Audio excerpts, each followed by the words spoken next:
हैं आप सभी ने पार्ट 8 में देखा कि किस प्रकार से लैक ओपेरॉन कार्य करता है, किस प्रकार से एक डीएनए से प्रोकैरियोटिक सेल्स में एक एमआरएनए का निर्माण होता है। ठीक, अब हम लोग इस वाले पार्ट में देखेंगे कि मानव जीनोम परियोजना किस प्रकार से डीएनए फिंगरप्रिंटिंग कुल मिला के पढ़ रहे हैं। ठीक है, तो मानव जीनोम परियोजना के बारे में थोड़ा सा देख लेते हैं। यहाँ कर लिख सकते हैं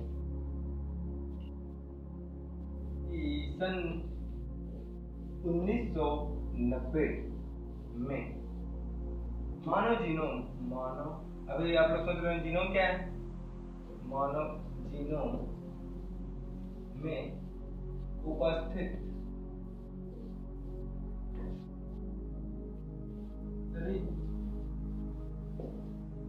नाइट्रोजन बेस को एन और बेस लिख दे रहे हैं। ठीक है, नाइट्रोजनी छाप के अनुक्रमों का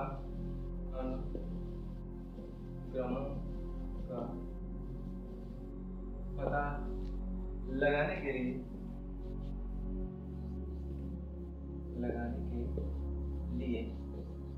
एक महत्वाकांक्षी परियोजना की शुरुआत की गई। एक महत्वाकांक्षी योजना की परियोजना की शुरुआत की गई।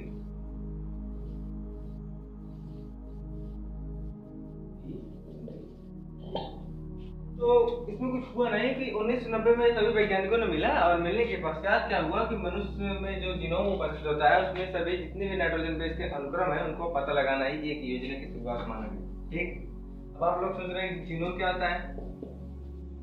जीनोम क्या होता है? जीनोम यहाँ पे लिखेंगे मनुष्य के अर्ध क्या बोलते हैं सूत्र में उपस्थित मनुष्य के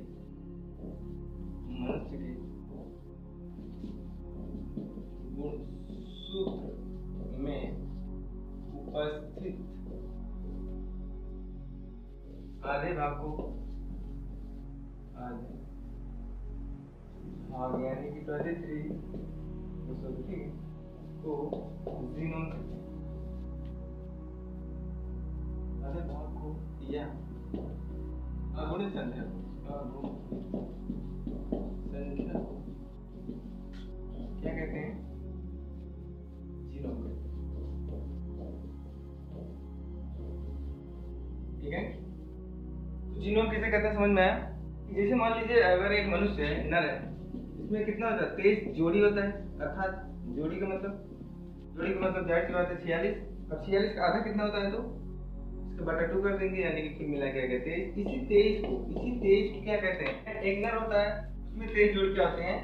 गुणसूत्र होते हैं, यानी कि कुल 46 जोड़ी गुणसूत्र होते हैं। 46 जोड़ी नहीं, 46 गुणसूत्र होते हैं। अगर इसका मल्टीप्लाई बाय 2 कर दें उसके बाद क्या आ जाता है? 23 आ जाता है। इसी 23 को क्या कहते हैं? एक जीनोम कहते हैं। एक जीनोम कहते हैं। कोई दिक्कत नहीं। अगर एक सेल है, ठीक है, तो उसमें एक सेल में जाहिर सी बात है गुणसूत्र पाए जाएंगे। अब इस गुणसूत्र में क्या पाया जाएगा? डीएनए पाया जाएगा। ठीक, अब डीएनए, क्योंकि डीएनए ही क्या होता है? जीन होता है। डीएनए के छोटे पार्ट्स को जीन कहते हैं, या फिर विभिन्न प्रकार के न्यूक्लियोटाइड मिल करके एक जीन का निर्माण करते हैं। ठीक, या फिर कुछ जीन मिल करके एक जीन का निर्माण करते हैं। ठीक है, जीन की 2-3 परिभाषा है, तो यही डीएनए एक प्रकार से जीन है। ठीक है, इस जीनोम में एक विभिन्न प्रकार के जीन्स उपस्थित होंगे। ठीक है, उनके बारे में भी देखेंगे हम लोग। तो कुछ अब इसके बारे में देखते हैं, इसके लक्ष्य क्या था। लक्ष्य माने कुछ नहीं, पहला पॉइंट करके लिखेंगे कि यहाँ पे हम लोग लिख सकते हैं कि 1000 से 25,000 तक सभी जीनों के बारे में पता लगाना।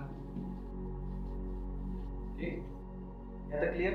नंबर दूसरा है, नंबर दूसरे की बात करें तो मानव डीएनए में बनाने वाली है, मानव डीएनए को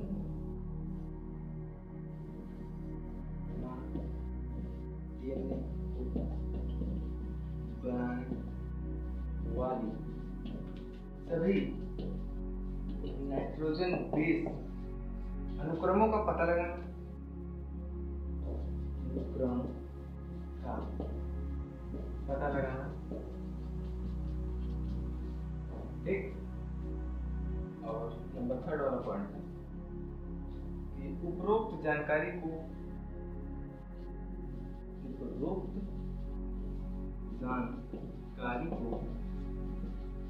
आंकड़ों के रूप में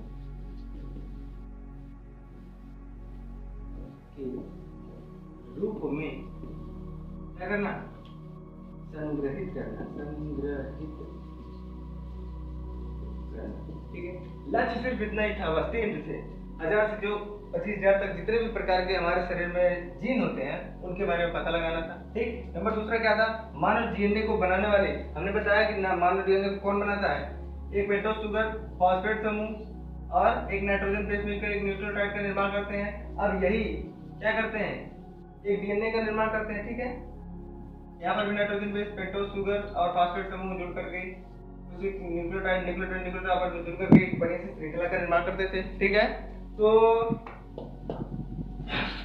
मानव डीएनए को बनाने वाली सभी नाइट्रोजन बेस मतलब नाइट्रोजनी क्षार, एडेनिन, ग्वानिन, थायमिन अनुक्रमों का पता लगाना, ठीक।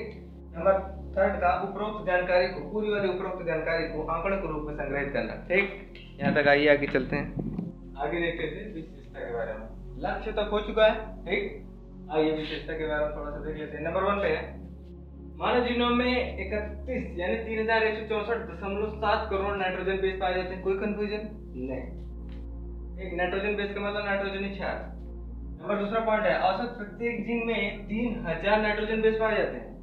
समझ में आ रहा है, औसत प्रत्येक जीन में, यानी कि एक जीन में कितने हजार नाइट्रोजन बेस पाए जा रहे हैं, तो 3000 नाइट्रोजन बेस पाए जा रहे हैं एक जीन में, ठीक। अरे यार तुम लोग समझ नहीं रहे हो, डीएनए है, डीएनए का छोटा पार्ट जीन कहलाता है। क्या कहलाता है, जीन कहलाता है। इसमें जो नाइट्रोजन बेस उपस्थित है वो कितने हैं, 3000 है। 4 नंबर है, मनुष्य के जीनोम में सबसे बड़ी जीन, ये पूछा जाता है, बहुत ही ज्यादा इंपॉर्टेंट है, 3-4 बार IMP इम्पोर्टेंट लगाना। मनुष्य के जीनोम में सबसे बड़ी जीन डिस्ट्रोफिन होती है, जिसमें 2.4 करोड़ नाइट्रोजन बेस पाए जाते हैं, ठीक। यहाँ तक क्लियर। नंबर 5 है, मानव जीनोम, मनुष्य के जीनोम में जीन कितने पाए जाते हैं, जीन, ये बहुत पूछा गया है। हमने बताया शुरू वाले पॉइंट में लिखाया था कि 1000 से 25,000 जीनों के बारे में पता लगाना लक्ष्य में लिखवाया था ना। तो यहाँ पे देखिए 30,000 होते हैं मनुष्य के जीनोम में, 30,000 क्या होते हैं, जीन होते हैं। यहाँ तक क्लियर, ठीक है। 25-30 तो होता रहता है ना। तो नंबर 6 पे है, खोजी गई 50% से अधिक जीनों के कार्य के बारे में जानकारी प्राप्त हो गई। किसके बारे में, जो जीन है वो लगभग 100% पाए जाते हैं, ठीक है। तो उसमें से जो 50% थे उससे ज्यादा अभी तक हम लोगों को जानकारी प्राप्त हो चुकी है, ठीक। नंबर 7 पे करते हैं, 30,000 जीन में 2% जीन प्रोटीन का संश्लेषण यानी कूट लेखन करते हैं, यानी कि जो प्रोटीन को बनाने का कार्य करते थे, ठीक। अथवा है, मानव डीएनए के बहुत बड़े भाग में, मानव डीएनए जैसे मान लीजिए डीएनए है खूब बड़ा सा, उसमें जो भाग होता है उसमें क्या होती है, पुनरावृत्ति अनुक्रम पाए जाते हैं। पुनरावृत्ति अनुक्रम का कहने का मतलब रेपिटेटिव सीक्वेंस,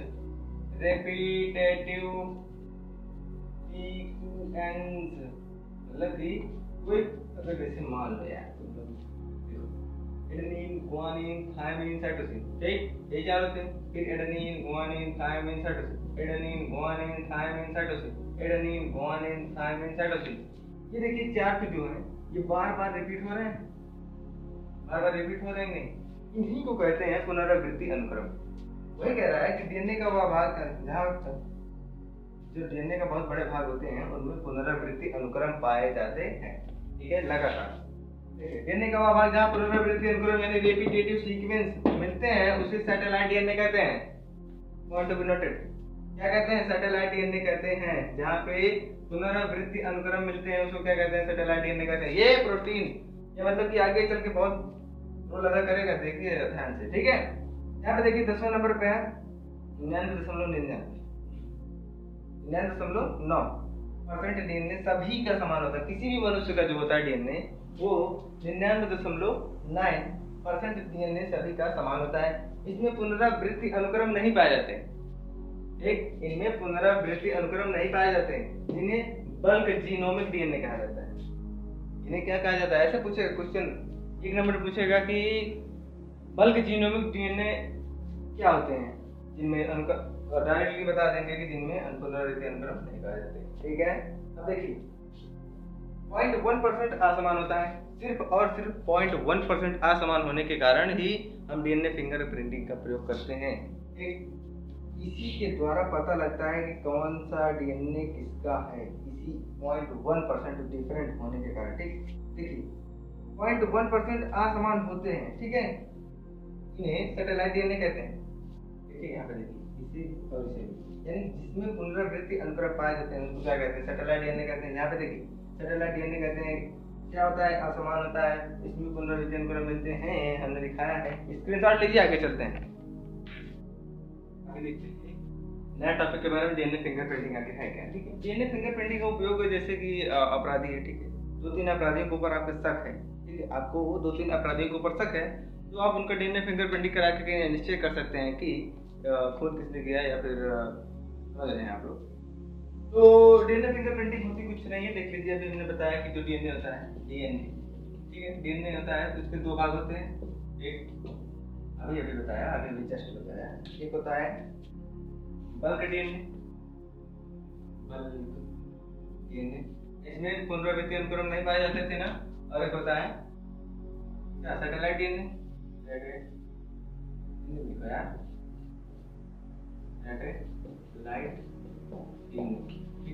सैटेलाइट डीएनए और क्या होता था? बल्क डीएनए होता था। अब जो सैटेलाइट डीएनए होता था ये क्या होता था? 99% सभी में पाया जाता है, लेकिन समान पाया जाता है। ठीक, यह सभी में पाया जाता है लेकिन समान पाया जाता है। अगर हम एक मनुष्य की बात करें तो कितना परसेंट पाया जाएगा? 99% बल्क डीएनए पाया जाता है और 0.1% क्या पाया जाता है? सैटेलाइट डीएनए पाया जाता है। ठीक है, अब इसको हम बल्क डीएनए, इसको हम सैटेलाइट डीएनए कहते हैं। डीएनए फिंगरप्रिंटिंग में सिर्फ और सिर्फ सैटेलाइट का उपयोग किया जाता है। अब देखिए यहाँ पे हमने बताया था एक पॉइंट और, इसमें क्या होता है? पुनरावृत्ति अनुक्रम नहीं पाए जाते। ठीक है, रेपिटेटिव जो सीक्वेंस होते हैं नहीं पाए जाते। ठीक, इसमें की बात हो रही बल्क डीएनए में, और इसमें क्या से लिख सकते हैं कि रेपिटेटिव सीक्वेंस पाए जाते हैं। ठीक है, मैं पूरी की पूरी डीएनए फिंगरप्रिंटिंग बढ़िया से समझा दूंगा। तो ये यहाँ पे देखो, अभी हमने बताया कि इसमें रेपिटेटिव सीक्वेंस पाए जाते हैं। रेपिटेटिव सीक्वेंस का मतलब समझ रहे हैं ना? Adenine, guanine, thymine, cytosine, adenine, guanine, thymine, cytosine, adenine, guanine, thymine, cytosine. हाँ, फिर से वही एडेनिन, गुआनिन, थायमिन, साइटोसिन। यानी कि ये जो चार रिपीट हो रहे हैं, बार रिपीट हो रहे हैं। एक डीएनए है, ये भी डीएनए है, इसमें क्या हो रहा है? बार रिपीट हो रहे हैं। इन्हीं को कहते हैं रेपिटेटिव सीक्वेंस, यानी कि पुनरावृत्ति अनुक्रम। ठीक, अनुक्रम कहते हैं। यहाँ तक क्लियर हुआ जी? आगे चल के देखते हैं, थोड़ा सा है बस। ठीक, अब इसके बाद क्या होता है कि ये जो सैटेलाइट डीएनए होता है ये अभी 2 प्रकार का होता है। एक होता है मिनी सैटेलाइट, एक होता है माइक्रो सैटेलाइट। ठीक है, एक होता है मिनी सैटेलाइट, एक होता है माइक्रो सैटेलाइट। हम यहाँ पे लिख सकते हैं, आओ भाई हमारा भी रोल है थोड़ा। मिनी सैटेलाइट और एक होता है माइक्रो सैटेलाइट। अभी बताएंगे कि फिर से प्रोसेस के बारे में बताएंगे। ठीक है, माइक्रो, अभी कितने लिखे थे? Micro satellite. देखिए इसमें कुछ छोटा नहीं है कि ये जो मिनी सैटेलाइट, मिनी मतलब और छोटा ना, मिनी मतलब क्या? छोटे, माइक्रो मतलब उससे भी छोटे। समझ पा रहे हैं? लगता है आपने केमिस्ट्री फिजिक्स देखा है। चलिए देखते हैं। इसमें ये बात है कि इसमें भी पुनरावृत्ति अनुक्रम पाए जाते हैं और इसमें भी पुनरावृत्ति अनुक्रम पाए जाते हैं, क्योंकि हमने बताया कि सैटेलाइट डीएनए में क्या पाए जाते हैं? रेपिटेटिव सीक्वेंस पाए जाते हैं। अब जाहिर सी बात है इसमें भी पाया जाएगा, इसमें भी पाया जाएगा, लेकिन जो पाए जाते हैं उसमें 10 से लेकर 50 या फिर 60 कह सकते हैं, 60 पुनरावृत्ति रेपिटेटिव सीक्वेंस लिखते हैं, रेपिटेटिव सीक्वेंस होते हैं। और इसमें लिख सकते हैं, इसमें एक से क्या होते हैं, एक से लगभग 10 रेपिटेटिव सीक्वेंस पाए। अब देखिए डीएनए फिंगरप्रिंटिंग में सिर्फ इसी का प्रयोग होता है, यानी मिनी सैटेलाइट का प्रयोग होता है, मिनी माइक्रो सैटेलाइट का प्रयोग नहीं होता। अब देखिए यहाँ पे क्या कह रहा है, 10 से 60 रिपीटेटिव सीक्वेंस पाए जाते हैं, अर्थात देख लीजिए adenine, guanine, thymine, cytosine, adenine, guanine, thymine, cytosine, ठीक, फिर guanine, thymine, cytosine, guanine, thymine, cytosine, guanine, thymine, ऐसे 1 2 3 4 5 6 7 8 9 10 यहाँ तक हुआ। ठीक, अब फिर से लिखेंगे adenine, guanine, thymine, cytosine, guanine, thymine, cytosine. दो फिर से लिखेंगे adenine, guanine, thymine, cytosine, guanine, thymine, cytosine. समझ पा रहे हैं?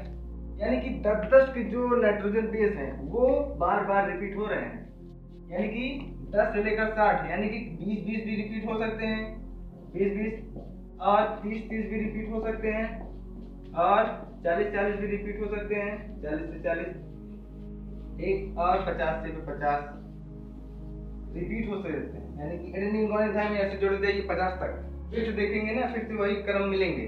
ठीक, 50 से 50 और 60 से 60। समझ पा रहे हैं? ये वाला जो पोर्शन है, ये वाली पहली वाली लाइन, इसमें क्या हो रहा था, 10 से 10 सीक्वेंस रिपीट हो रहे हैं बार बार। ठीक है, समझ पा रहे हैं? इस पॉइंट का मतलब समझेंगे नहीं, ये वाला पॉइंट, इसमें 10 से 60 रेपिटेटिव सीक्वेंस पाए जाते हैं, लेकिन इसमें 1 से 10 ही। जैसे मान लीजिए इसका उदाहरण ले लेते हैं, तो उस वाले माइक्रो वाले को उदाहरण ले रहे हैं। ठीक है, देखिए यहाँ adenine, guanine, thymine, adenine, guanine, thymine, adenine, guanine, thymine. हमने 3 का पेयर बनाया बस, इसमें 3 का, यहाँ पे 2 की भी हो सकते हैं, जैसे कि एडेनिन, गुआनिन, दो भी रिपीट हो रहे हैं।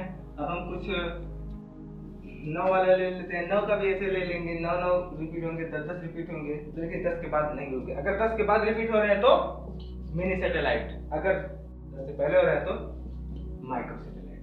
ठीक है, अब जो डीएनए फिंगरप्रिंटिंग में प्रयोग होता है तो वो है मिनी सैटेलाइट। यहाँ तक क्लियर हुआ? चलिए स्क्रीनशॉट लीजिए, आगे चलते हैं।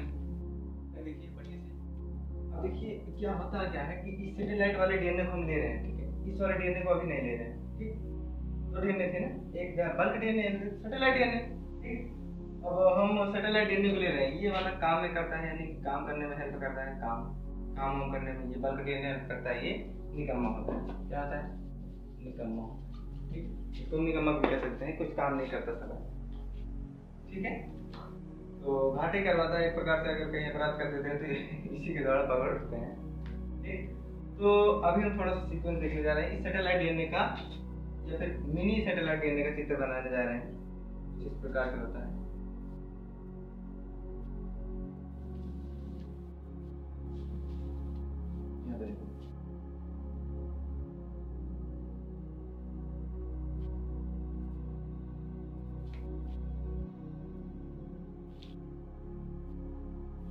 इन खंडों को कहते हैं जीन। ठीक, और ये जो कहते हैं, इसको कहते हैं बल्क डीएनए होता है, तो इसको हम अलग से नाम देते हैं जंग डीएनए। ठीक है, क्या कहेंगे? जंग डीएनए।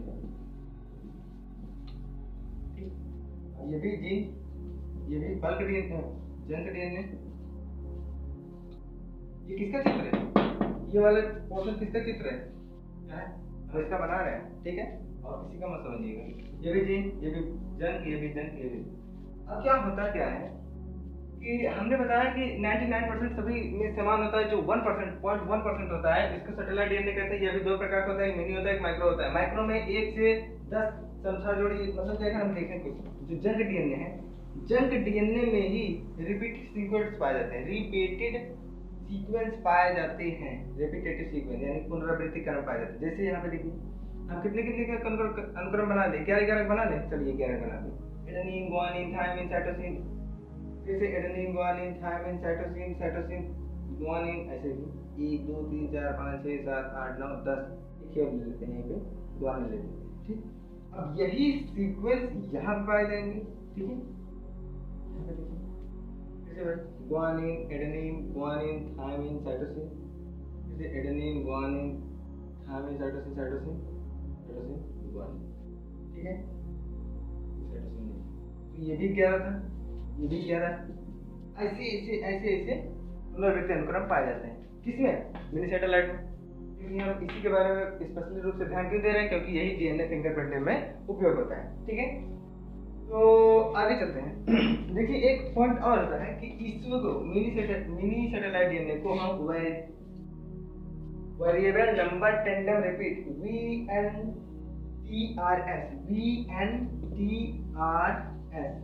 इसको पूरा नाम कहते हैं वेरिएबल नंबर टेंडम रिपीट। थोड़ा सा देख लेते हैं, पॉइंट पे चलते हैं। ठीक है, यहाँ देखिए, सर्वप्रथम डीएनए को लेते हैं और उसका डेंसिटी ग्रेडिएंट फ्यूगेशन करते हैं। ठीक, करते हैं। अब देखिए करने के बाद क्या होता है, हमें 2 सीक्वेंस प्राप्त होते हैं।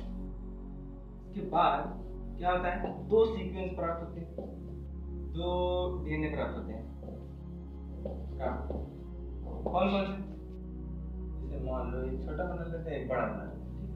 इसको कहते हैं बल्क डीएनए, बताया था अभी, बल्क डीएनए। इसको कहते हैं सैटेलाइट डीएनए ना, ये तो कहते हैं, यहाँ पे लिख सकते हैं सैटेलाइट डीएनए।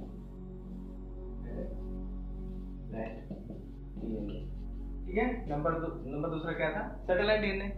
ये वाला प्रोसेस करते हैं, उसके बाद ये दोनों प्राप्त होते हैं। अब यहाँ पे लिख सकते हैं ये समान होते हैं ना, ये समान होते थे, समान होते हैं यार, थे नहीं, सभी मनुष्यों में समान होते हैं। ठीक है, 99.9% और ये वाला 0.1%।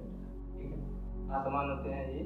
ठीक है, ये काम करने में हेल्प करते हैं और ये काम को नहीं करते हैं, टकरार से बैठे रहते हैं। ठीक है, देखिए यहाँ पे क्या था कि 2 भाग में डिवाइडेड था, एक तो माइक्रो, एक था मिनी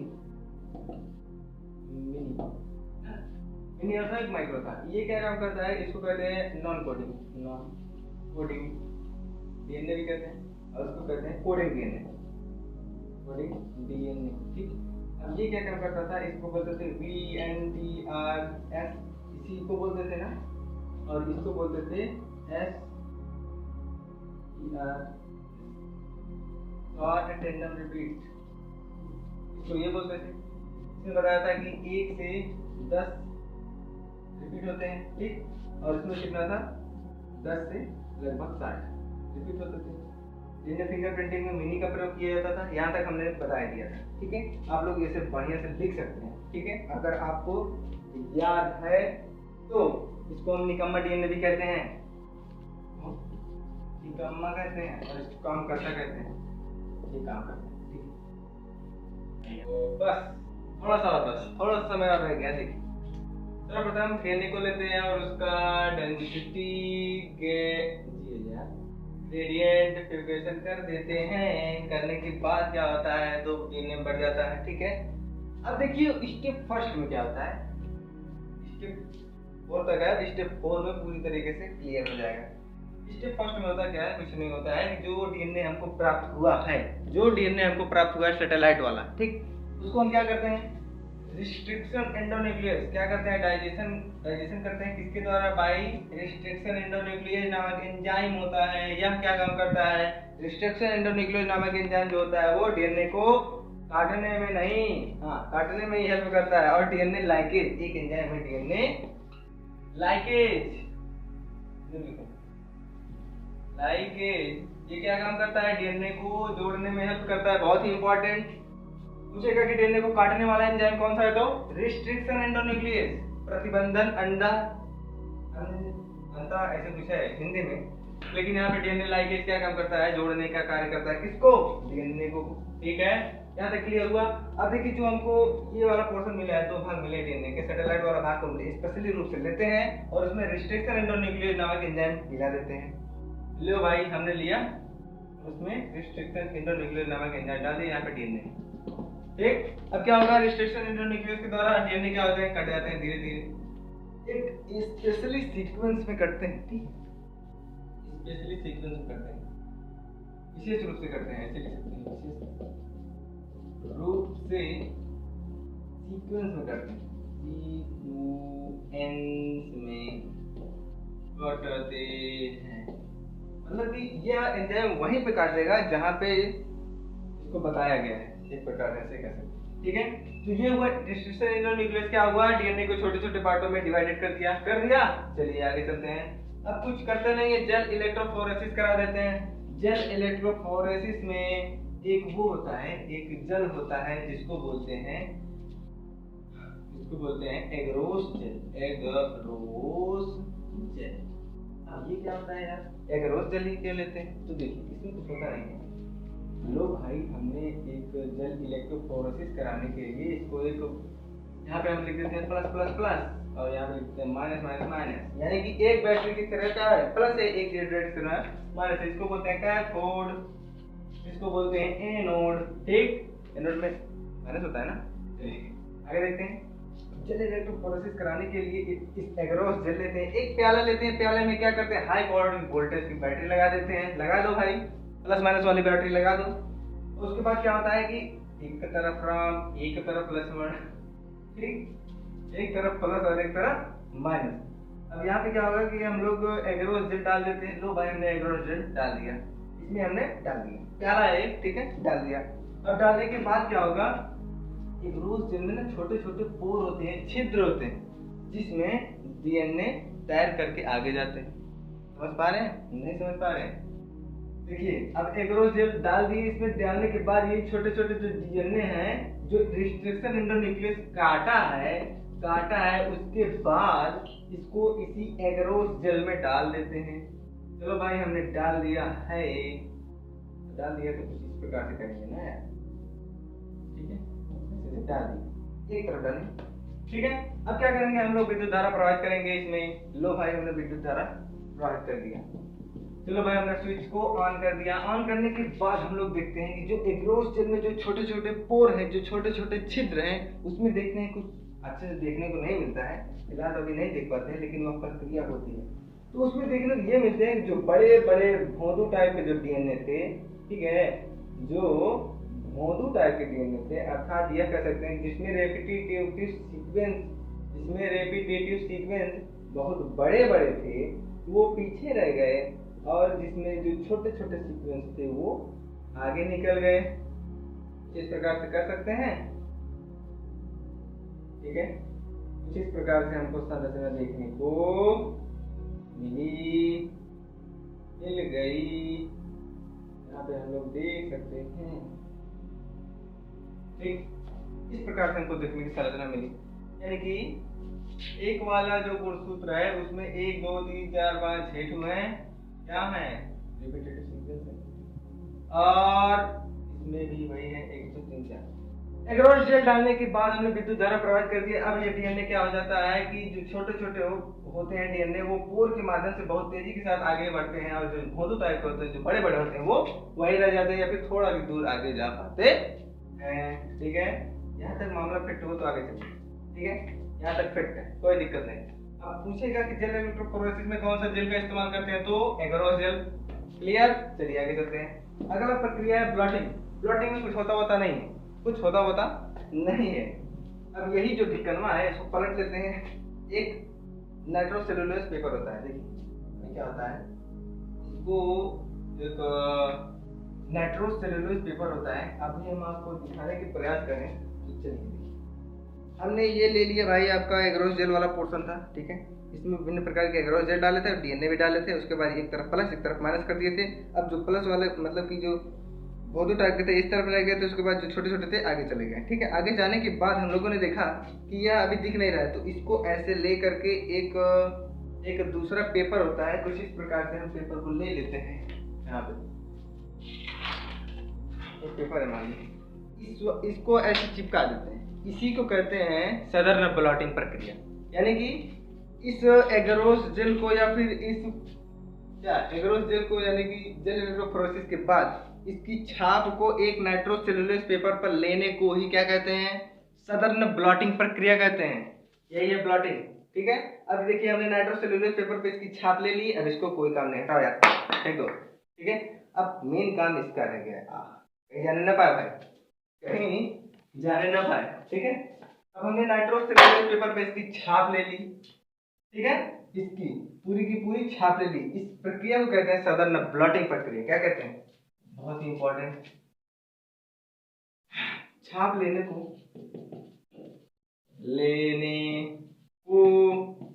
सदर्न ब्लॉटिंग प्रक्रिया कहते हैं। ठीक है, सदर्न ब्लॉटिंग प्रक्रिया कहते हैं। छाप ले लिए। अब देखिए, अभी भी छाप लेने के बाद हमको डीएनए अभी दिख नहीं रहा है। ठीक है, अभी भी हमको बाकी हमारे दिख नहीं रहा है। हम क्या काम करेंगे? अब इसको एक और प्रोसेस से गुजारते हैं जिसको बोलते हैं ऑटो रेडियोग्राफी। क्या बोलते हैं?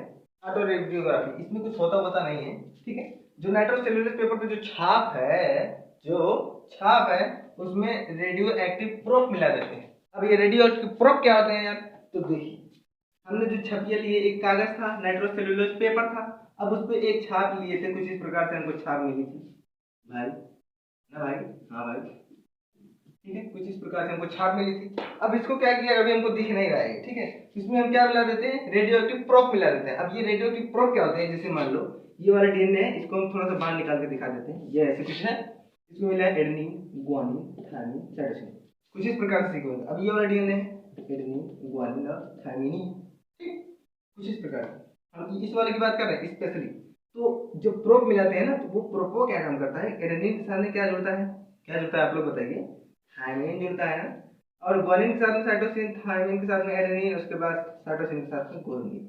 लेकिन ये जो जुड़ तो जाता है, ये जो प्रोब है इसके सामने जुड़ जाता है। जुड़ने के बाद ये हमको थोड़ा सा बड़े रूप में, बड़े फॉर्म में दिखने लगता है। इसीलिए हम लोग प्रोब मिलाते हैं। क्यों प्रोब मिलाते हैं? प्रोब इसलिए मिलाते हैं क्योंकि जो नाइट्रोसेलुलोज पेपर है, इस पे जो छाप मिली है वो हमको दिख नहीं रही है। इसको दिखने के लिए एक रेडियोएक्टिव प्रोब मिलाते हैं। रेडियोएक्टिव प्रोब से क्या होता है कि इसकी थोड़ी सी बड़ी संरचना बन जाती है, और उसके बाद जब हम एक्सरे किरण को प्रवाहित करते हैं तो हमको चमकीली रूप में पट्टी नजर आने लगती है। चमकीली चमकीली रूप में एक पट्टी नजर आने लगती है, जिसकी सहायता से हम इस ग्राफ को देख सकते हैं। यही थी क्या? DNA finger printing. चलिए एक स्क्रीनशॉट लीजिए, उसके बाद थोड़ा सा पॉइंट है क्लियर कर देते हैं। हम क्या करते हैं देख लीजिए, एक बार फिर से दोहरा रहे हैं। उसका क्या करते हैं? डेंसिटी रेडिएशन फिगरेशन करते हैं। ठीक है, क्या करते हैं? डेंसिटी रेडिएंट फिगरेशन कर देते हैं। डीएनए दो भागों में टूट जाते हैं। एक फिर सैटेलाइट डीएनए कहते हैं, बल्क डीएनए कहते थे। ठीक, अब उसको जो सैटेलाइट डीएनए होता है उसको ही एक प्रकार से मानते हैं मिनी सैटेलाइट को ही डीएनए फिंगरप्रिंटिंग में प्रयोग करते हैं। पहली प्रक्रिया होती है रिस्ट्रिक्शन एंडोन्यूक्लियस नामक एंजाइम मिला देते हैं। एक टेस्ट ट्यूब लेते हैं, उसमें रिस्ट्रिक्शन नामक एंडोन्यूक्लियस नामक एंजाइम मिला देते हैं। यह क्या काम करता है? डीएनए के छोटे छोटे खंडों में तोड़ने का कार्य करता है। डीएनए हमारे छोटे छोटे खंडों में टूट गया। अब क्या करेंगे?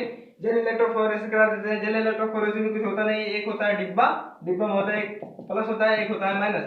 ठीक, यहाँ पे हम डीएनए रख देते हैं। डीएनए के देखने एग्रोस जेल डाल देते हैं। कौन सा जेल डालते हैं? एग्रोस जेल डाल देते हैं। उसमें क्या होता है? डीएनए उसमें एग्रोस जेल में छोटे छोटे छिद्र होते हैं। उसी छिद्र में डीएनए तैर करके आगे की ओर जाते हैं।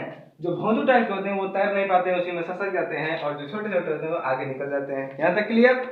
एग्रोस जेल हो गया। उसके बाद ब्लॉटिंग कहलाते हैं। ब्लॉटिंग किसे कहते हैं? एक इसी जेल इलेक्ट्रोफोरेसिस की छाप को नाइट्रोज सेलुलोज पेपर पर उतारना ही क्या कहलाती है? सदर्न ब्लॉटिंग प्रक्रिया कहलाती है। ठीक, सदर्न ब्लॉटिंग प्रक्रिया समझ में आया?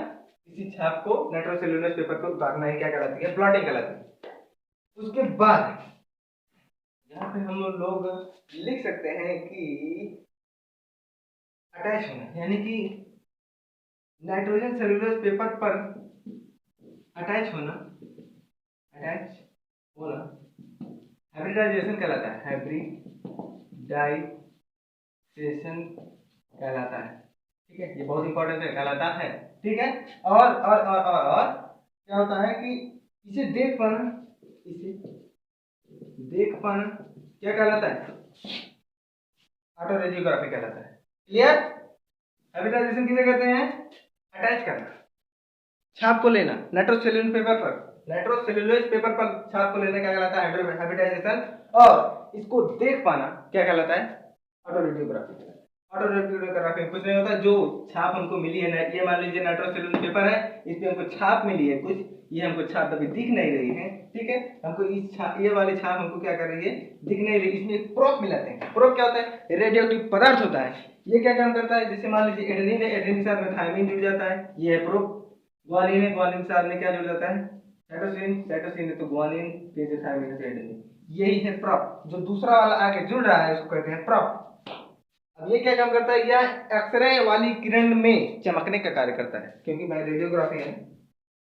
चलिए, यहाँ तक वो पूरा फिंगरप्रिंटिंग क्लियर।